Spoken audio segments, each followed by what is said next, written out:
Hoy en Apologética Católica contestaremos a la pregunta: ¿los católicos apostataron?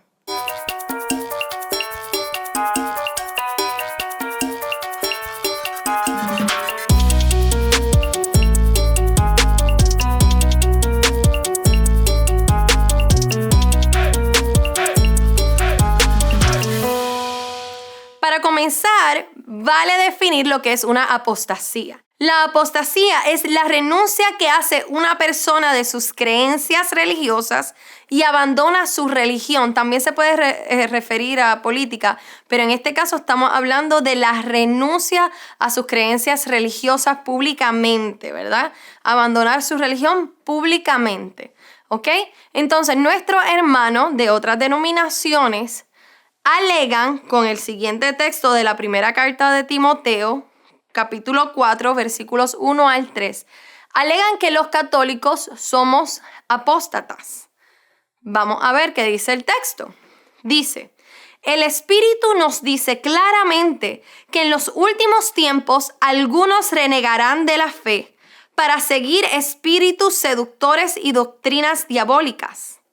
Aparecerán hombres mentirosos con la conciencia marcada con la señal de los infames.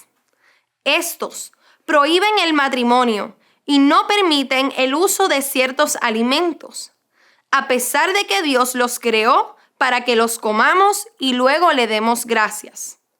Así lo hacen los creyentes que conocen la verdad. Y esto es palabra de Dios. Hay varios puntos a destacar. Fíjate que dice que en los últimos tiempos algunos renegarán de la fe. Este es el primer punto para apelar al hecho de que los católicos no apostataron. ¿Por qué? Porque dice algunos. Si los católicos apostataron, entonces estaríamos hablando de que toda la iglesia apostató. Y aquí dice, si usamos este texto, que fueron solamente algunos. Luego dice que estos renegarán de la fe. Y en este algunos cabe destacar que los primeros que apostataron fueron los supuestos reformadores. Entre ellos me atrevo a mencionar a un personaje como Arrio. Lo pueden buscar en internet. ¿Quién fue Arrio? Arrio en el Concilio de Nicea quería hacer ver que Jesús, a pesar de ser muy importante y muy espiritual, etcétera, bla, bla, bla, no era divino, no era Dios, ¿verdad? O sea que apostató. Y aquí podemos ver cómo comienzan algunos a renegar de su fe, a separarse. También dice: aparecerán hombres mentirosos con la conciencia marcada con la señal de los infames. ¿Cuál es la evidencia que tengo sobre esto? Ninguna. Cuando vamos al versículo 3 dice: estos prohíben el matrimonio. Y en este punto, ¿verdad?, dicen que definitivamente se refiere a los católicos por el hecho de que los sacerdotes no se casan. Sin embargo, cabe destacar que en la Iglesia Católica Ortodoxa los sacerdotes se casan, primero. Segundo, el celibato es una disciplina. El sacerdote escoge no casarse para servir a Cristo, cosa que el mismo Pablo sugirió, no ordenó, pero sugirió. Así que el sacerdote decide por su voluntad vivir en celibato. Ahora, el matrimonio en la Iglesia Católica está en alta estima. Cabe destacar que la Iglesia Católica reconoce, como Jesús mandó, que el matrimonio es para siempre. La Iglesia tiene en alto estándar lo que es el matrimonio. Ahora, si leemos la Biblia, como deberíamos hacer cuando vamos a juzgar, ¿verdad?, a otra persona, si leemos la Biblia desde un contexto histórico, tiempo atrás existían los maniqueos. Este grupo religioso prohibía a toda su congregación casarse, a todos. No algunos, no era una disciplina, era una orden. Por tanto, podríamos decir que en la carta a Timoteo quizás se referían a ese tipo de grupo en donde se prohibía a todos casarse. Por lo tanto, descartamos la posibilidad de que ese versículo aplique a los católicos. Cuando vamos a la definición, dice que el que entra en apostasía es aquel que renuncia a su religión. Y en este punto, cuando vamos a Martín Lutero, cuando vamos a Calvino, ¿verdad?, padres de la Reforma Protestante, podemos ver que ellos se separaron de la iglesia. Yo quiero destacar un punto aquí bien importante, hermano. Dentro de la iglesia se cometían abusos. Dentro de la iglesia estaban pasando cosas que no debían suceder. Pero dentro de la iglesia surgieron reformadores que sin separar, poco a poco fueron arreglando lo que estaba mal. Entre estos reformadores puedo mencionar a San Francisco de Asís, a Felipe Neri, ¿verdad?, que estaba dentro de Roma y reformó Roma.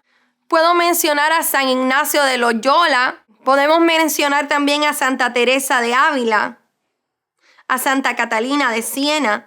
¿Y qué todos ellos hicieron? Te lo dejo de asignación, pero por ponerte un ejemplo, San Francisco de Asís con su humildad, el mismo Dios le mandó a reformar la iglesia. Si buscan la historia van a entender. Y San Felipe Neri estaba dentro de Roma. Vuelvo, San Francisco de Asís trajo también paz en medio de las cruzadas. ¿Qué te quiero decir con todo esto? ¿Debía reformarse la iglesia? Sí. ¿Debía separarse la gente o los líderes para reformar la iglesia? No. ¿Cómo sabemos que esto no debía de pasar, no debió pasar? Cuando vamos a Mateo 16, 17, Jesús, cuando le está dando autoridad a Pedro sobre su iglesia, es muy claro en decir que ni las puertas del Hades, o sea, del infierno, podrían derribarla, podrían destruirla. Por consiguiente, no importa lo que estuviera pasando, no quiere decir que no iba a haber mal. ¿Por qué? Porque la iglesia, aunque tiene un origen santo, es liderada por personas. Por consiguiente, sí van a haber personas que van a cometer un sinnúmero de errores. ¿Se debía separar? No. Cuando vamos a Mateo 13, capítulo 13, versículos 24 al 30, vamos a ver la parábola de la cizaña y el trigo. En esta parábola Jesús es muy claro cuando dice, ¿verdad?, que cuando se hace esa siembra, se siembra lo bueno, ¿verdad?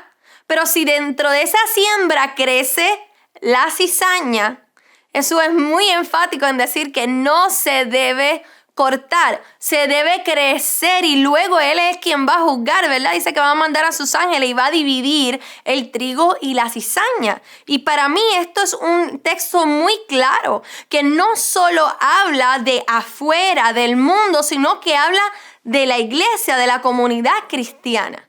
Por consiguiente, si en aquel momento y en muchos otros había cizaña dentro de la iglesia, considero bíblicamente que era necesario, al igual que lo hicieron Francisco de Asís, Ignacio de Loyola, Felipe Neri y así sucesivamente, era necesario que surgieran santos dentro de la iglesia que reformaran con su testimonio la iglesia. Y no que surgieran personas que viendo, ¿verdad?, quizás que habían cosas que estaban mal, comenzaran a dividirla. Y sabemos lo que pasó luego de Lutero. Luego de Lutero siguieron surgiendo un sinnúmero de diversas denominaciones. ¿Por qué? Porque nadie llegaba a un acuerdo. A Lutero le llegaron otros que también estaban en desacuerdo con él y se separaron de él. Y así sucesivamente vamos a ver que siguieron surgiendo por los siglos un sinnúmero de divisiones. Por lo tanto, yo no estoy con esto negando que dentro de la iglesia hubo corrupción, hubo mezcla de política y hubieron cosas que estuvieron mal. Aquí lo que estamos discutiendo es el hecho de que en la iglesia no es apóstata. La iglesia católica, y lo podemos comprobar con la historia, ¿verdad?, es la más antigua y es la que viene desde Cristo. Por lo tanto, si queríamos reformar, el mismo Lutero viene de la iglesia católica, Si queríamos reformarlo, teníamos que hacer con humildad desde adentro. Desde adentro. No tenía que haber división, no se podía cortar la cizaña. ¿Por qué? Porque bien decía esa parábola de la cizaña y el trigo, que al cortar la cizaña también se iba a cortar parte del trigo. Y eso fue lo que sucedió al dividir la iglesia. Por lo tanto, hermano, te contesto nuevamente la pregunta: ¿son los católicos apóstatas? No.